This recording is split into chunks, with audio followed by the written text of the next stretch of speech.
Now, I'm going to go through really quickly how and why people make decisions. Now, remind me, who all has been through the 12-week program? Been through half. Chuck. Okay, and Rebecca, okay.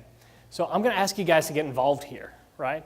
In fact, anyone want to come up here with me and grab a mic and just kind of help me walk through this? I know it's early. Anybody? Steve will do this. All right, Tasha, make a note, $100 gift card for Steve for helping us out. All right, come on up. You can stand up here with me because my clicker's not working. I'll probably have to, no, now it works again. I don't know what's going on. About to turn the computer towards the stage. Yeah, we'll see what happens here. I think it's this little black thing. So we're going to put it up. We'll see if that works. We'll jump up here to see if the clicker works. So awesome. So we're going to talk first about how and why. You got the two guys with the shaved heads. Okay. Yeah, no, this was not planned. This is definitely a haircut bias. All you got to do is raise your hand. Yeah.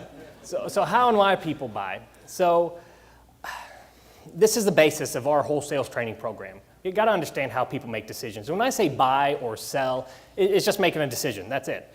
When we talk about influencing people, all we're talking about, whether it's them signing a contract or buying a house or buying an investment, anything, it's them making a decision to do something that they're not doing right now. That's all selling is helping someone make that decision. And I'm in and out here. There we go.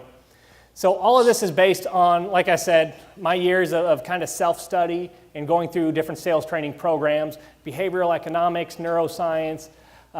Peter Senge from MIT, if you've never read the book, I think it's the Fifth Dimension, about systems thinking. Absolutely awesome book, has nothing to do with selling, but it'll walk through how people make decisions and how to tweak your process of any kind, including sales process. We did a lot with Sandler, a lot of great stuff there, a lot with spin selling and Neil Rackham. So we talk about processes. So Steve, do you want to talk about why we have processes? Yeah, sure. So we have, just thinking of our business, one of the reasons why we have process is so that we can have a clear beginning and an end and all the steps in between to show us how to get from wherever it is that we are to where we want to get to. Okay. Is there anyone who has any piece of their business or life, really, what you do on a daily basis, that doesn't fall into a specific process? Something that you wing and do differently every single time? I mean, I want you to think hard about this for a second. Is there anything in your life that you do repetitively that you don't follow a process for? Even if you've never outlined that process, but you just do it different every time. You just frickin' wing it, just like, today, you know what? I'm gonna take a shower at the end of the day. Just for the hell of it. Can anyone think of anything, one single thing that they do more than once that doesn't have a process behind it, in your personal life or your business? Cleaning my room. Cleaning your room. How clean is your room? It's a mess, okay. So no process, no result, right? So why do we have processes? To be more efficient. To be efficient, to control results, right? Why else do we have processes? So that we can easily plug and play. Plug and play. People or different needs in our lives. Yeah. Replacement needs. Absolutely right. So, I think a process, this is the way my mind works when I think a sales process, is I look at an assembly line, okay? Now, if we were working on this assembly line and we oversaw this assembly line, and I don't know what kind of vehicle that is, but let's say it's a Toyota Camry, probably not. And the Toyota Camry comes off the line, and we notice that every single one of those Camrys has some type of default. It has a defect, right? There's something wrong that's wrong with every one of those. If you ran that line, would you say, A, let's take all these defective cars that come off the line and one by one fix them? Or would you say, B, let's figure out where in the assembly line things are getting jacked up and fix that so nice cars roll off the line? Which would you do, the first or the second? Yeah, it makes sense. Why? Because that one input generates a lot of output. That's your leverage point, right? Minimal effort in this one specific leverage point has huge impact throughout. Very efficient, and you produce a better result, right? We're looking at producing that better result. Sales is the exact same as that assembly line. See, most people come to a sales training like this, and what they do is they're trying to fix that defective car, right? I'm not closing. How do I close people, right? I get calls and emails all the time. Hey, I worked with the seller all the way to this point, and now they're not doing the deal. Fix that. I'm being asked to fix that defective car. My question is, where did this thing go wrong on the assembly line? Does that make sense? So what we're going to talk about is not how to close people today. What we're going to talk about today and tomorrow is that whole assembly line. What do we need to tweak in the whole sales process on the way to the close that leads to something smooth coming off the end of that assembly line, right? There's not going to be 100 ways to close people. When people aren't being closed, it means something's jacked up in that line. And that whole conversation to the very end, we've missed something, or we didn't do something right, and now they're not converting. Does that all make sense? So Steve, you said you can sell, you can close. How important is the process piece compared to the outcome piece, the actual close part? Where do you focus your time and energy? Well, as of the last probably 3-4 months, it's really been in the actual process side of it, because I've come to realize that if I ever want to automate, scale, get out of this day-to-day sales, I actually enjoy it too, but I want to get out of it so I can focus on bigger things, bigger projects. I need to figure out how to train other people, how to get that process dialed down. And so the last 3 months it's been focused, but up until that point I hadn't really put much thought into it as far as, you know, when I get a lead that comes through, how is it that I'm getting these sales from 2,000 miles away? And you know, I'm beating people that are locally there on the ground, you know, to these appointments. You know, I'm just closing the deals over the phone. Someone gives you a buying signal that they want to sell you their house. Why is it that, you know, people feel inclined to go to the appointment in order to capture that sale? And so that was something that it was kind of forced upon me, being where I was, that I had to do this over the phone.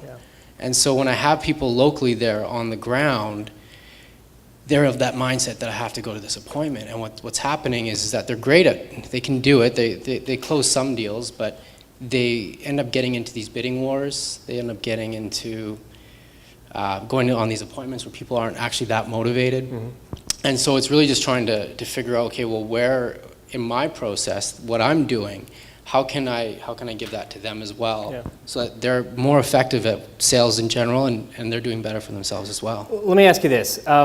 You said, you know, until the last whatever time frame, you didn't really have a process, but looking back, did you really do things the same every single time? No. It was all over the board? Yeah, really, turning point was probably January, February, your 12-week course there, and it's just light bulbs started going off. I'm like, okay, well, I'm doing this, I need to incorporate this, and I started piecing it all together, and once I did that, I followed the same. Like, even from the moment that I get up, I know exactly what it is that I'm doing, structure-wise, each and every, so I know I want to get out a minimum 40 calls. From those 40 calls, I'll talk to maybe about, you know, between 15, 20.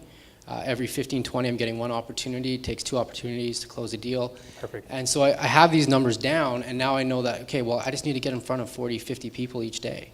And I'm getting 2 opportunities from those. And then, you know, what happens in between there is a result of, in large, through your training and other people's trainings. You know, how to speak to sellers and those sorts of things. So. Okay, so 2 things there that we're going to talk about. One is when we talk about sales, there's 2 pieces of it. There's behavior and then there's technique. Behavior is picking up the phone, doing those dials, getting in front of enough people. We're not covering behaviors today, right? You got to produce so many leads, you got to talk to those leads. That's not what we're covering. What we're going to cover during this next 2 days is technique, right? When you talk to those people, what's the right thing to say to get the best outcome possible, right? How do we qualify leads and disqualify leads as quickly as possible? The worst thing we can do is call everyone a qualified lead, because you're producing so many leads. Before you know it, it only takes a couple of weeks before you're overwhelmed with leads. You can't talk to and spend your time with everybody. You got to figure out who really do have a chance at closing and spend your time there. I had a second point. It escaped me, so we'll come back to it. I have a question for Steve, actually. So you mentioned the kind of a pivot point when you're trying to train a couple of the other guys, and I didn't mean to hijack the lecture here. Go ahead. I'm having a bit of the same problem. So you're talking about trying to train a couple of guys to do what it is that you do. Yeah. And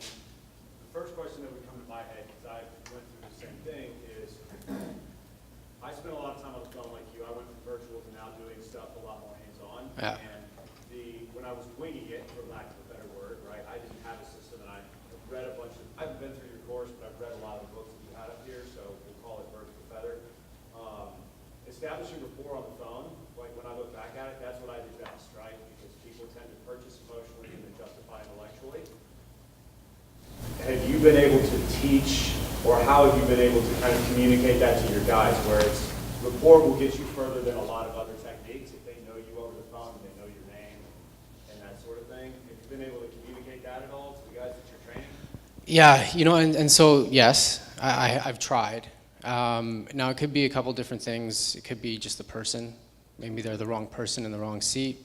Maybe they shouldn't be there. I'm slowly starting to draw or come to that conclusion. Or it could just be old conditioning, right? And it's tough. What we're actually looking at doing now as a business is creating an inside sales team that basically just does this virtually. And there's a couple reasons for that. I think because of where we are, just there's a digital age that's happening right now, and there's more and more people that are becoming more comfortable with the idea of selling their house, to someone that they've never physically met. I mean, you look at the way we speak to each other over the phone and texting and social media. You don't actually have to physically meet with people anymore. And I think that, that's one thing that our business is really looking at doing now, is just scrapping the on the boots, those sorts of things. We have a dispositions group that basically handles everything, and they can go through and snap the photos and do that sort of stuff and verify, the price that we have and make sure the repairs are good. So we're actually thinking of training inside sales in Vancouver to do this nationwide in the US instead, because it, like you said, it's very quickly, if you have a good person inside. We tried that too, just Yeah. so you know. It was an interesting journey. So we are going. So let me touch on that real quick, and then we'll get moving here. Cause anyone have a calculator on them? Okay, we got about 7 hours a day together. That's 14 hours, right? What's 14 times 60? 60 minutes an hour. How many minutes do we have? 8,400. 8,200. Okay. Divide that by 440. What number do we come up with? 1.9. 1.9? Okay. I've got 440 slides, so we've got 1.9 minutes per slide. Got it? So sometimes I may speed this thing up, but that's the reason why. 1.9 minutes. Okay? So we'll push this thing. But we are going to get heavy into building rapport. How do you teach someone how to build rapport beyond just the basics? Oh, you fish, I fish too, right? How do we do that? How do we do that over the phone? Yeah. It's Springfield. Okay, so real quick, I'm going to zoom through this stuff because we're at 1.9, right? So I'm going to go through 3 systems just to set the foundation for what we're going to do. And Steve, thank you so much. You can go take a seat. I appreciate your help. Everyone give him a round of applause. So I'm going to go through 3 systems. The prospects buying system, when you got a salesperson involved with you. The traditional sales process, what that looks like, what most of us grew up on and see every day as we buy stuff from salespeople.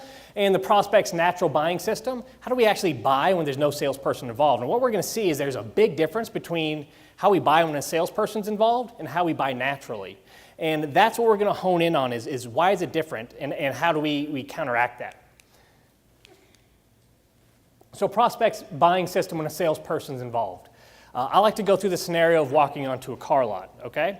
So you guys just shout out the answers as I ask you these questions to me. So if you walk onto a car lot, you probably have intent of maybe buying a car, right?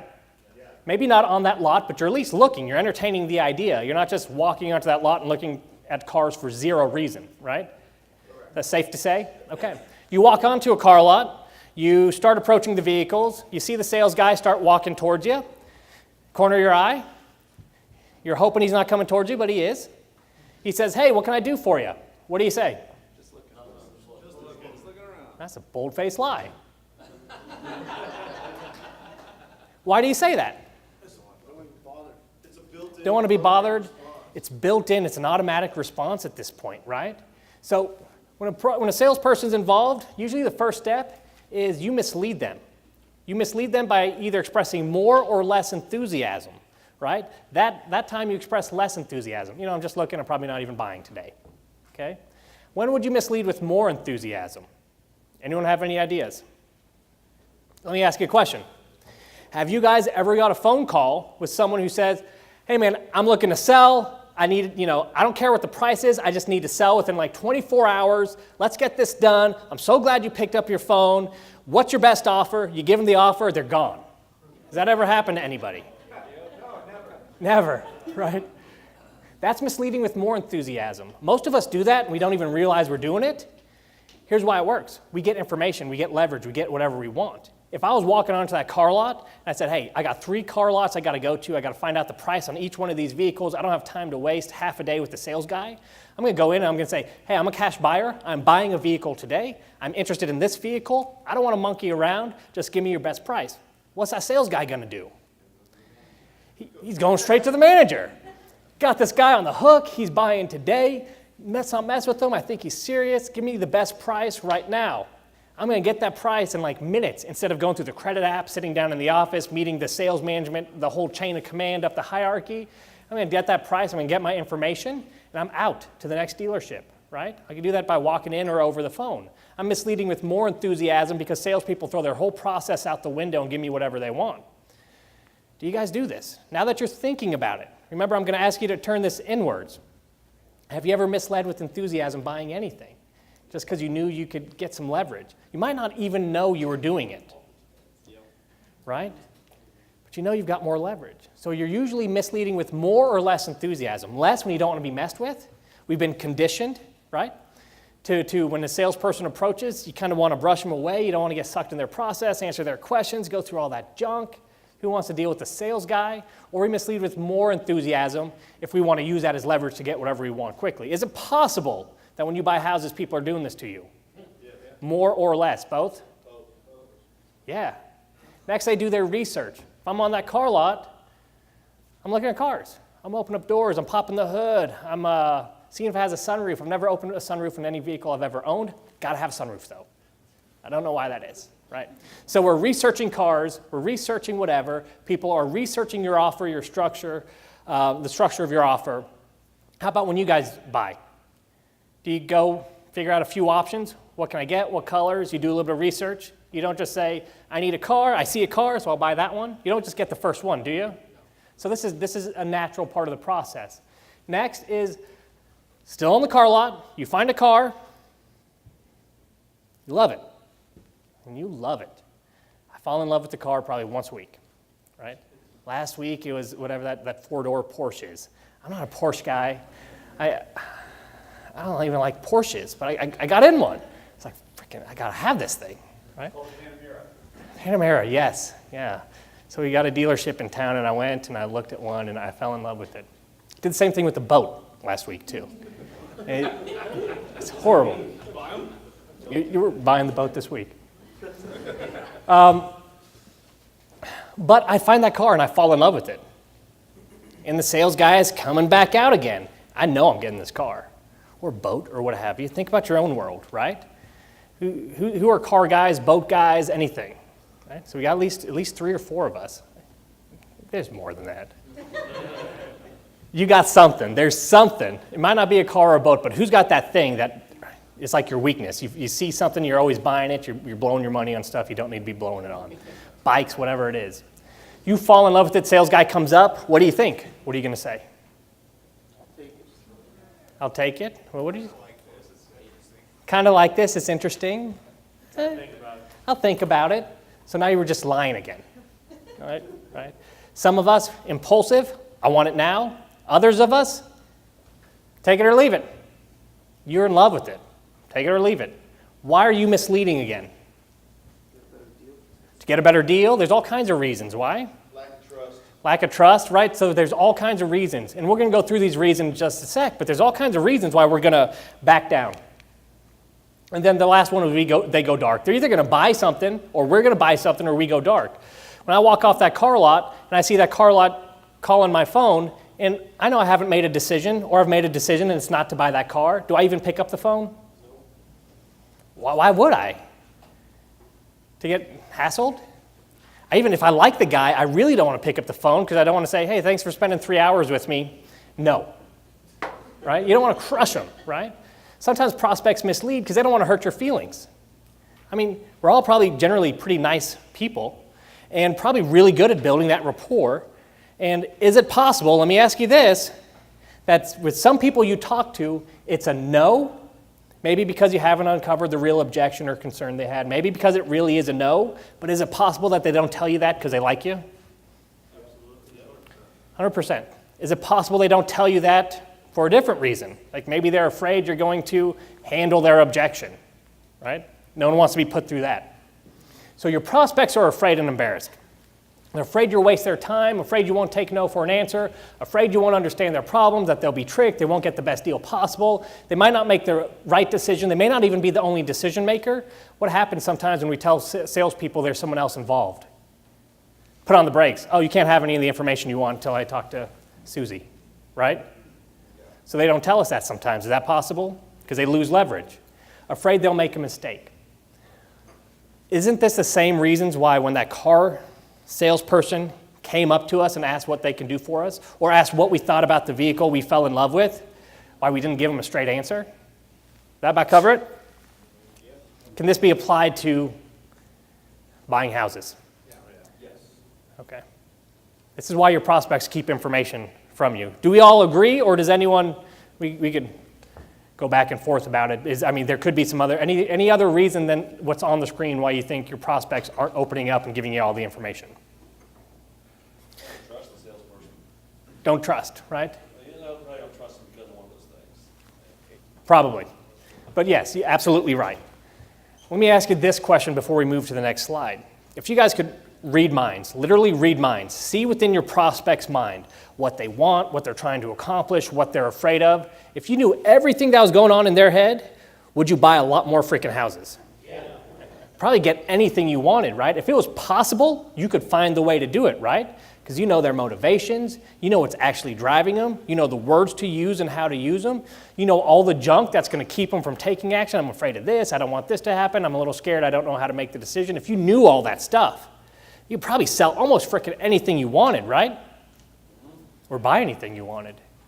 That's what we're covering this next 2 days, is what language do we use, what questions do we ask, what process do we use to get as close as humanly possible to reading their minds so we know exactly why they would take action and what would get in the way, address those two things.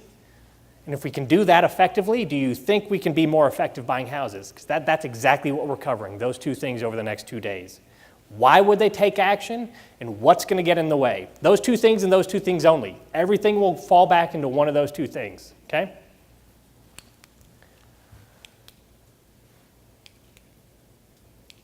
This is just killing my 1.9 minute per slide. All right, the traditional selling system, right? Here's traditional sales. Needs analysis, what can I do for you today, Mr. and Mrs. Jones? Presentation, look at my awesome stuff with all the bells and whistles. I remember watching a Kirby vacuum cleaner presentation when I was a kid. The vacuum cleaner unscrewed light bulbs, right? Blew my mom's socks off.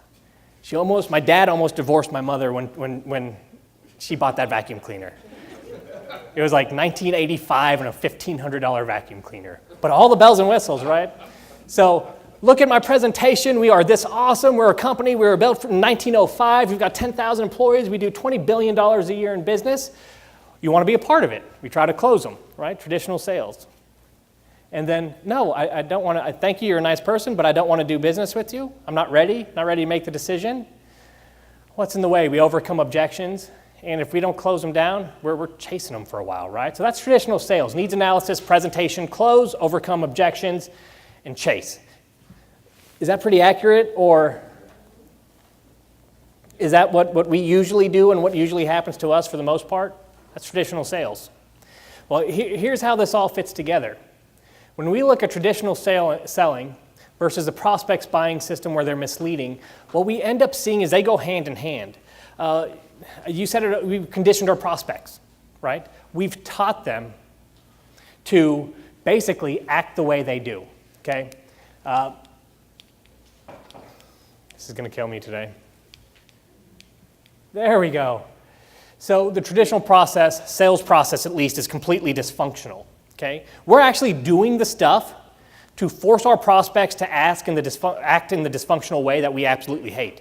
I hate when they lie to me. I hate when they don't give me the information. I hate when they, all those things that just really get under your skin and kill me. Why won't they just tell me the truth? Why didn't they tell me this 3 days ago? Why won't they just open up? I'm just asking a simple question. Why are they getting mad at me? You guys ever ask yourself those questions? You ever get back to the office and you're like, what is wrong with this person? Nothing, right? They are reacting to what we're doing. It's merely a reaction. There's nothing wrong with that person. There's nothing wrong with us when we do the same things to the salespeople we deal with. We mislead, right? I just asked y'all, and y'all just said, I'm lying to people. I'm lying to salespeople, right? I don't think this is a room just full, like, I got the worst people on earth that happen to come to Springfield, right?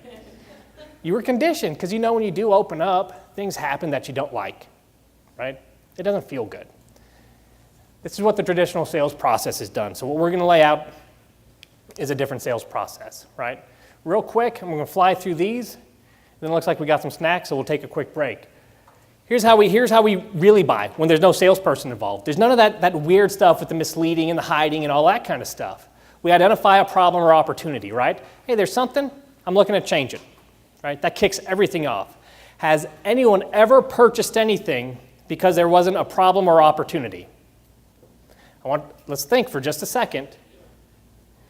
Sure, I got pressured into buying something I didn't need and didn't say no to the salesperson. Okay? You got pressured into it, is what you said. Oh, sorry. Okay. So let's go down that rabbit hole a little bit. So do you mind sharing what it was? It just happens so often. I don't remember any specific examples, but my wife could give you a lot of them. Okay. Can you think of one just? I bought 2 guns at a gun show recently, yeah. Okay. Yeah. 2 more guns. Walk me through that, man. How long, were you pressured into it, or? I guess it was more just, I guess I wasn't pressured so much as that. I just really, really wanted it. Okay, why did you really, really want it? And just bear with me as we go through Well, this. the salesman said it had the S&G factor. Do you know what Which that is? is? That's what I said. What is that? He said shits and giggles. I was like, that's really cool. So I bought a Taurus, which is it can shoot a .45 caliber or a .410 shotgun. It's a revolver handgun. Okay. And then a Mossberg pump shotgun, just because they were cool. So when he was talking to you about that stuff, what was going through your head? Were you going through, well, this is something cool I can tell someone about? This is something cool I can show? Or this is going to be a lot of fun to do? Or was it something else? I think it just played to my, macho or maybe lack thereof. Yeah, so no, I went there because there's a friend from out of town. It's at Cabela's. Okay. I got bought out by Bass Pro Shops. Yeah. And I was just going to show him the place. I didn't have any intention of buying the guns.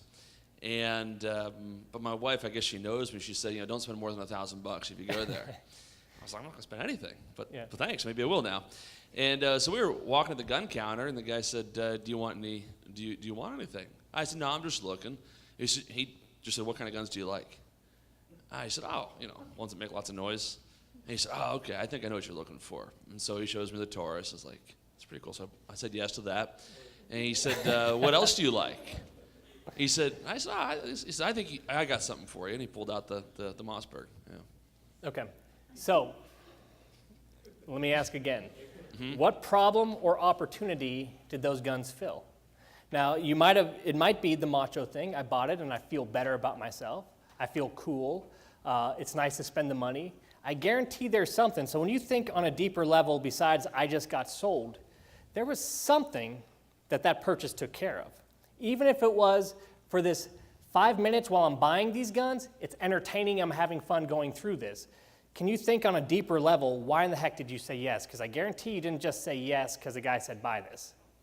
Oh, it's the pride. It's probably a pride thing, Pride? You show the picture to some friends. Oh, that's a cool gun. That's why we do a lot of stuff, so people say it's cool. Okay, yeah. So there could be something, thank you, Jim. There could be something deeper there. There may not be, but usually, even if it's a freaking Elvis tie, there's a reason for buying it. I love Elvis. How do I get people to ask me about Elvis, right? Or how do I show people that the king is still alive, right? It's something, right? It's a Rolls Royce, right? A lot of people want to own a Rolls Royce. Nothing against it. It's probably a beautiful vehicle, right? But is it really because you need to go from A to B, or is there something deeper there? Rolls Royce will take you anywhere that Camry could, right? So is it really about transportation? Or is it about showing the world that you made it? Is it about feeding your ego? Is it about getting back at people who said you couldn't do it? Is it is it to bolster your ego, right? There's always a problem or opportunity no matter what we buy. That's where it starts. We can spend all day on the topic, but when we start peeling back the layers to all the onions, what we find is there's never no reason. Even if it's just for the next few minutes, this is going to be fun, right? It takes my mind off of something. Even if it's just for entertainment, there's always a reason. Keep that in mind. Then we evaluate our options. We compare the options versus really the magnitude of the problem or opportunity, right? Here's the options. Here's what it's going to cost. Is it worth it? Then we make a decision. We purchase or we pass on it. If you get on Amazon.com looking for a shirt, do you mislead Amazon.com? Do you go, maybe I'm looking for a shirt, maybe not? Amazon, what you got? Right? I'm halfway interested? Don't bother me? No, we don't, right? Because Amazon's not a salesperson, right? We don't mislead. I need a shirt. I'm going to get on the computer and I'm going to find one, or whatever it is. But if you needed that same shirt and walked into a department store and the salesperson walks up to you and says, what can I do for you? What are you saying? No thanks, Just looking. Holy crap. So I just want you to start to see how our minds work with salespeople. Okay? So we built an effective sales system. This is what we're going through today and tomorrow. I can call all kinds of things, but here's what it's going to basically look like. We need to set up the sales call, number one, for success. To set up a sales call for success, we need to start removing some of those barriers. All those things that cause you to say, I'm just looking, or, whatever, I'm just browsing. We got to remove those things. There's a couple things we can do real quick up front on any conversation we do that starts to remove some of those fears, anxieties that cause people to mislead us. We're going to talk about those. Next, we're going to talk about motivation and urgency. This is building some of that rapport that's getting down into what's really driving people, okay, to take action. Once we figure out why people are motivated, why they might take action, that's our leverage point, okay? That's what we can drill down on, okay? Motivation and urgency. What we want to get our prospects to is to a point where they say, I'm ready to take some action. I want to take some action. And we can actually turn that knob a bit so they're really feeling some urgency to take action. But that's not enough. Once we want to do something, maybe you want that Rolls Royce or whatever it is. Why don't we all have one right now? Price tag. Price tag, right? Deal killers. There are things that keep us, no matter how bad we want something, there are things that will keep us from being able to move forward. So the next step is figuring out what's going to keep our prospects from moving forward to see if we can systematically remove those. So we're going to proactively try to pluck them out, bring them to the surface, and then take care of them, okay? In other words, overcoming objections before the objection's even there. Overcoming objections that they may not even know they had in walking through it. Now, after we get someone really motivated to take action, and we clear the way of everything that's going to keep them from taking action, is the close. It's natural. That's the car rolling off the assembly line, right? Think of that assembly line again, right? After every piece is built on that car, it rolls off effortlessly, right? There's no close. It happens naturally. If close doesn't happen naturally, what does that mean? There's either not enough motivation or there's still something standing in the way. Does that make sense? Pretty simplistic, isn't it? It really is. Is there anything I'm missing here? If we get someone to really want something, want to take action, and we clear the way for them to do so, what happens? They get it, right? That's all we're going to do. All right, so I'm going to go through the next part in a second. Let's take 15 and grab some food and hang out for a second. You guys ready for a break? Yeah. Cool. I got to go through this because it's important. We got to understand, and I think I heard Tony say it a second ago, or maybe it was someone else who said people buy emotionally and then justify logically. Has anyone heard that before? Yep. Yes. Okay, it's true. I'm not going to let you argue with me on this because I've done way too much research on it. So I'm going to tell you what my research shows. Hopefully you're convinced that it makes sense. If you're not, then I don't know what to tell you. Yeah. So let's go through this. So the new way of selling, it's not really new, right? It's how we really make decisions and how we've always made decisions. So I'm going to run through it. So this research really started with Antonio Damasio. He's a neuroscience professor at USC. He was pretty obsessed with Phineas Gage. If you guys ever heard the story of Phineas Gage, a lot of us heard it in high school, junior high. Phineas Gage was a railroad worker, and one day while building the railroad, he had a spike that was driven through his head. And he lived, right? But it damaged a couple of parts of his brain, and it caused him to act pretty funky and make bad decisions afterwards. So Antonio Damasio, what he did is he was really interested in why did his behavior change, what parts of the brain did it impact, and this type of stuff. So he found a whole group of people with similar brain injuries, right? And the parts of the brain that were damaged were the emotional parts of the brain, right? When we look at fMRIs and stuff like that, what parts light up when someone gets really emotional, in other words? These are the parts of the brain that were damaged in the group of people that he studied.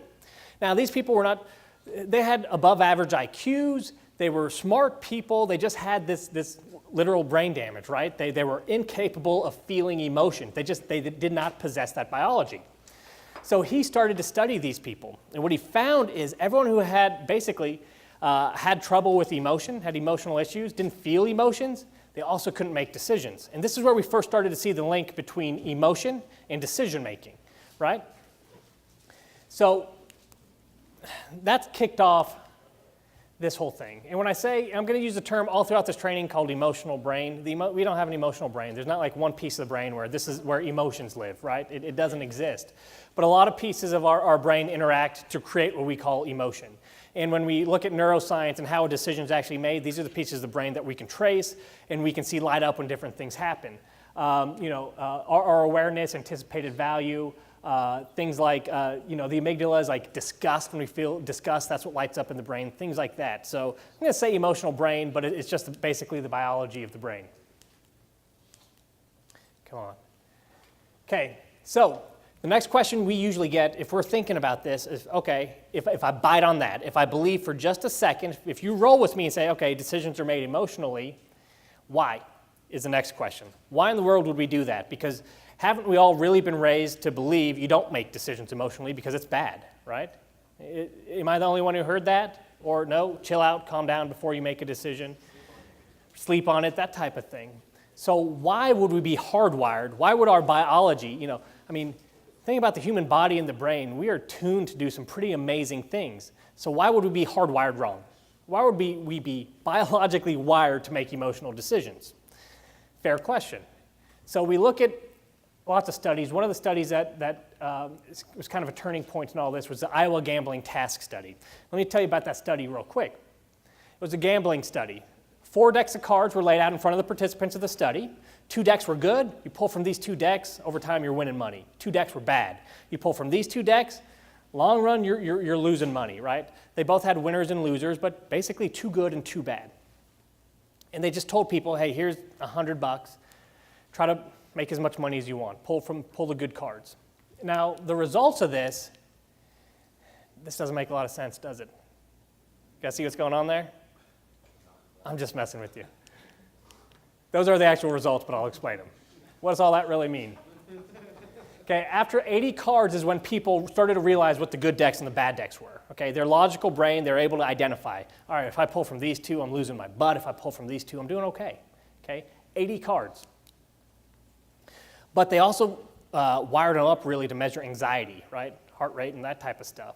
And what they found is with just 10 cards into it, whenever their hand was even above one of the bad decks, their anxiety measurement spiked.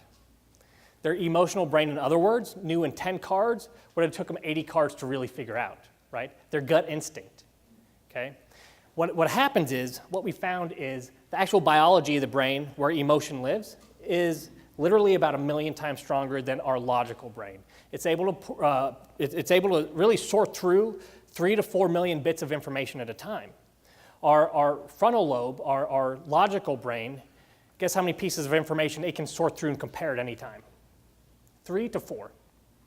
Because of our short-term memory, we can process 3 or 4 variables at any time and make a concrete decision, where our emotional brain, when it's working together, 3 to 4 million bits of information at a time. So biologically, that's why we're hardwired to make decisions emotionally, because it's our powerful brain, right? Our logical brain's kind of stupid. So if you buy that, right? So let's say you're still going, okay, I'll believe you up to this point. But if that's true, why can't we think about why we make our own decisions? Why can't we think, if I were to ask you guys, think about the decisions you made this last week, how many of those were really emotional? You'd probably say almost none, if any at all, right?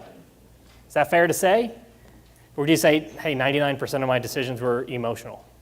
I wouldn't. I feel like I got a pretty dang good reason for every decision I've made. I bet you guys feel the same way. Safe to say or no? Yep. Okay. So why? Why do we think our decisions are logical? Let me back up a slide. So we think our decisions are logical because of this. We decide emotionally, and then whatever we've decided, we've got to make sense of. We've got to figure out why that makes sense. We've got to justify it. When we make emotional decisions, we've got to justify it. Now let's walk through this. So what you see here on the screen is a picture of a brain, and that red piece in between is the corpus. I forget the name of it, but it's a thick cord that connects the left side and the right hemisphere of the brain. Okay. Now, part of that also connects the logical side to the emotional side of the brain. So if this is ever severed, your emotional brain and logical brain, they don't talk to each other. There's no communication. Okay. With me so far? So, people who have seizures, people with epilepsy, one of the common procedures used to treat epilepsy is cutting that cord. For some reason, what it does is it stops those seizures, right? It's pretty common practice now. But a side effect is that emotional brain and the logical brain aren't attached.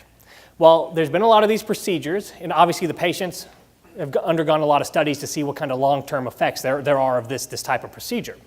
And a really interesting thing came out. What doctors were able to do is actually send messages independent of each other to both the emotional brain and the logical brain. So remember, they're not talking to each other. So in one landmark study, what they did is they would send a message to the emotional brain, and they'd say, hey, go grab a drink of water, right? And the person would get up and they'd go to start to leave the room to get a drink of water. They're following instructions. And then they would ask the logical side of the brain, the side of the brain that has no idea what's going on. Where are you going? How do you think the people responded? Nobody said, I don't know. Stuff like, it's cold in here, I'm going to go get my coat. They had made a decision, had no idea why that decision was made, but they had an answer for it every time to justify it. That's when we started to realize that decisions are made emotionally. And whatever happens there, whether we realize it or not, we justify. When we struggle to justify, that's where things like buyer's remorse kicks in, right? Any of you struggle with buyer's remorse? You made an emotional decision, but the more and more you search, you can't figure out why in the world, you can't make it make sense, right? Financially, and you struggle with it. Does buyer's remorse make sense? It's when we make an emotional decision and we cannot justify it, and we beat ourselves up about it, and we struggle to find a way to justify it. Does that all make sense? Decisions, and we've seen this. There's been studies where we watch in functional MRI machines how people make decisions, and we see the emotional sides of the brain light up. And doctors are to the point where they can actually ask a question. They'll say, hey, click this clicker when you have the answer. They'll ask a question. They'll watch where the brain lights up, and based on where the brain lights up, they know the answer before the person clicking the button knows the answer. Okay? So we could go on about this all day. It's super fun, but we got a lot of hard work to get into, so I'm going to pass this. I'm just going to ask you to follow. And anyone who doesn't believe decisions are made emotionally, it's okay if you disagree. It's not that I don't believe, but I want to ask you. Yeah. Where does fight or flight come in? Based on, because that's not an emotional, well, it's survival. It's like our natural animal. We're gonna do a whole course. So he asked about fight or flight. So that comes through the emotion of empathy, and we're gonna do a whole section on that today or tomorrow. So we will cover that in depth. So all decisions are made emotionally. We believe they're logical. Here's the kicker to this. Here's the last slide before we get into the real stuff, the good stuff. The other way the brain works is this. That emotional piece of the brain and the logical piece of the brain, they don't work together at the same time. It's like a teeter-totter. When we're really emotional, like logic's turned off. And when we're really analyzing, when we're really digging deep into facts and figures and that type of stuff, emotion is almost completely turned off. They counterbalance each other. So let me ask you this. If decisions are made emotionally and someone's in a completely logical state of mind, can they even make a decision? It's the same as Damasio's first studies. When people's brains were damaged in the emotional area, they couldn't make a decision. So if we're too logical, we spend all of our time going through rationale, we're actually turning off our prospect's ability to make a decision to move forward. When you talk about Damasio, the types of decisions he'd even ask, they weren't tough decisions. It was, what do you guys want for lunch? They would go back and forth for hours. Well, this place is 5 miles away. This place is 3 miles away. This has 2 stars, so it's probably not that good, but maybe not that many people went there because it is only this far away. And they would discuss, and they were smart people, and they'd go about it for hours, but they could never, ever make the decision on where do we want to go to eat for lunch, guys, because they did not know how they felt about each decision. When we get too logical, we turn off the brain's ability to make a decision. So as we go through our sales process, that's why we hit motivation and urgency first. We want to get them revved up to make a decision, and then we're going to make sure they can justify it to themselves, right? How many of you guys have been through a sales call? You're looking to buy a house. They agree with you on everything. That's the price. That's what I can sell it for. That's what the repairs are going to cost. You agree on everything. You're like, let's lock this thing up. They even say, yeah, I need to do this. I need to do this with you, but they never pull the freaking trigger, and you're left there going, what happened? They go, yeah, I'm with you 100%. Everything you say makes sense. I have to do this. But they don't sign the contract. Has that happened to anyone? All the freaking time, right? And you leave going, what did I miss? Biggest objection I run to at that point is, that they're, is that they want to wait and see, oh, I've got somebody coming over Thursday to look at it. I just want to see what their offer is going to be. That's usually Perfect. what I run into. And we are going to hit that with deal killers. So remember when we talked about that. Why would you take action? Now what's going to get in the way? Here's a sneak peek. That's a fear that's getting in the way. The fear is, can I get more somewhere else? Am I leaving money on the table? Remember when I showed your prospects fears? Am I getting the best deal possible? If they don't feel they're getting the best deal possible, do you think that's going to hold them back from signing the contract? Yeah. So the real question at that point when we get to deal killers is, how do I make them feel like they're not leaving money on the table? And we will cover that. And I'll tell you exactly what to say if you want to borrow it too.